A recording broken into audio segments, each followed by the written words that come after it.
नमस्कार विद्यार्थी मित्रांनो, welcome to my channel. Brain development scholarship examination यामध्ये आपण 3 सब्जेक्टचा अभ्यास करत आहोत.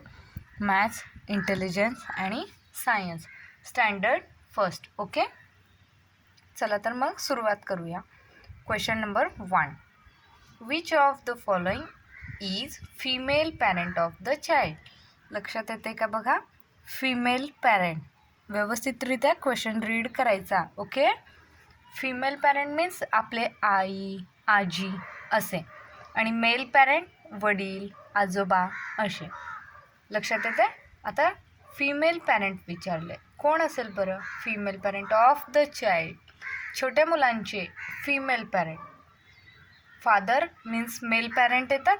सेकंड ऑप्शन आहे मदर. सो मदर मीन्स आपली आई आणि ती फिमेल आहे. सो फिमेल पॅरेंट असू शकते.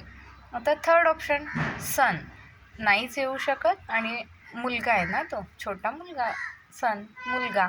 आणि फोर्थ हे डॉटर. लक्षात येते. व्यवस्थित रीड करायचं. डॉटर. चारही ऑप्शन व्यवस्थित पाहायचे आणि मगच ॲन्सर फाइंड आउट करायचं. Okay, so father male parent, mother female parent of the child असणार आहे. सेकंड ऑप्शन आपला करेक्ट असणार आहे. Question number 2. A family of grandparents. Family of grandparents. Grandparents means आपले आजी आजोबा. लक्षात येते. ग्रँडपॅरेंट्स, पॅरेंट्स, पॅरेंट्स मीन्स आई वडील, अँड चिल्ड्रन छोटी मुलं, is known as a family of. म्हणजे पहा, ग्रँडपॅरेंट्स हवेत, पॅरेंट्स हवेत आणि चिल्ड्रन यांची फॅमिली मिळून कोण होतं बरं? कशी फॅमिली होते ती? ऑप्शन पहा. फर्स्ट ऑप्शन आहे स्मॉल फॅमिली, छोटी फॅमिली होते. सेकंड ऑप्शन लार्ज फॅमिली, मोठी. जॉईंट फॅमिली, जॉईंट फॅमिली होते की सेपरेट फॅमिली होते? आता यामधील कोणता ऑप्शन आपला करेक्ट असणार आहे बरं? पहा, फॅमिली कोण कोण फॅमिलीमध्ये हवं? ग्रँडपॅरेंट्स म्हणजे आजी आजोबा, आपले पॅरेंट्स मीन्स आई वडील आणि त्यांची मुलं, असं मिळून ही लार्ज फॅमिली होते. लक्षात घ्यायचं आहे. ओके, आता स्मॉल फॅमिली म्हणजे आपले आई वडील आणि त्यांची मुलं असे असते. जॉईंट फॅमिली मीन्स काका काकी, आई वडील, आजी आजोबा असे होतात. आणि सेपरेट फॅमिली म्हणजे ते वेगवेगळे राहत असतात पॅरेंट्स. ओके, ग्रँडपॅरेंट्स वेगळे आणि पॅरेंट्स वेगळे अशा रीतीने. तर इथं लार्ज फॅमिली येते, कारण त्या फॅमिलीमध्ये ग्रँडपॅरेंट्स असणार आहेत, आपले पॅरेंट्स असणार आहेत आणि त्यांची मुलं असणार आहेत, छोटी मुलं. लक्षात येते.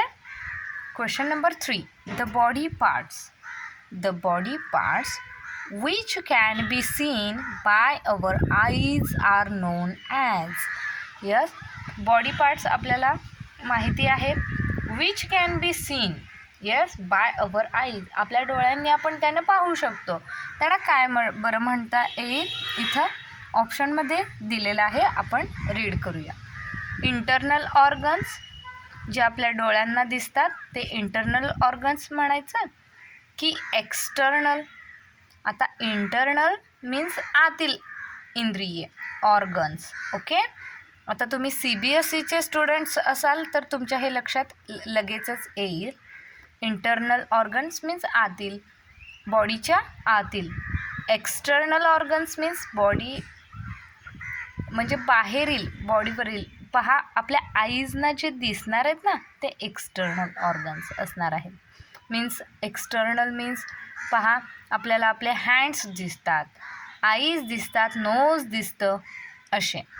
आणि इंटरनल ऑर्गन मीन्स आतील. हार्ट दिसतं का, ब्रेन दिसतं का आपल्याला? नाही. सो ते internal organs. External organs, yes, hand, आपले लेग्स. ओके, लक्षात येते का? आता both 1 and 2. So both means हे दोन्ही ऑप्शन करेक्ट आहेत का, असं थर्ड ऑप्शन सांगितलेलं आहे. आणि fourth option none of these, याचा अर्थ यापैकी, या वरील ऑप्शनपैकी कोणताही नाही, असं लक्षात येतं. So the body parts which can be seen by our eyes. आता आपल्या डोळ्यांना दिसणारे आपले ऑर्गन्स मीन्स कोणते? Of course eyes, nose, yes, ears, hand, legs. Okay, so हे एक्सटर्नल ऑर्गन्स असणार आहेत. सो सेकंड ऑप्शन करेक्ट आहे. लक्षात येते का? सो अशा रीतीने आपण जर व्यवस्थित रीड करून सॉल्व केलं तर आपल्याला आउट ऑफ मार्क्स मिळू शकतात. Thank you for watching this video. Please like करा, शेअर करा आणि सबस्क्राईब करा. थँक्यू.